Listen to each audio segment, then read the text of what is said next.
अगोदर मी सांगितल्याप्रमाणे कोल्हापूरला सुद्धा आता महालक्ष्मीचा आराखडा मंजूर झालेली आहे, ज्योतिबा आराखडा मंजूर झालेली आहे. त्यानंतर महालक्ष्मीतून बरेच पर्यटक, तिरुपतीतून बरेच पर्यटक कोल्हापूरला येतात. त्यामुळे मला थोडा ओरिएंटेशन याच्याबद्दल आहे. म्हणजे रिलिजियस टुरिझम असो या याच्यासाठी असो, वारकरी तर आपला म्हणजे महाराष्ट्राच्या शक्ती आहेत.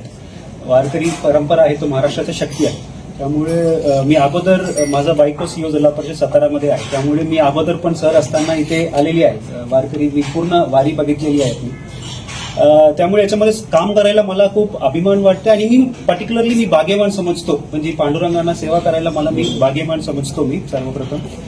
त्यामुळे काम करायला याच्यामध्ये खूप स्कोप आहेत आणि सीएम सरांचा खूप प्रायोरिटी क्रमांक 1 वर हा विषय आहे. त्यामुळे मी नक्की ह्यावर मी पूर्ण लक्ष देऊन चांगल्या पद्धतीने मी काम करणार. आणि मी जे काय आता मी शिकलेले आहेत कोल्हापूरमध्ये तिरुपतीतून येणाऱ्या पर्यटक म्हणून, ज्योतिबामधून, तो नक्की याच्यामध्ये मी इम्प्लिमेंट करणार.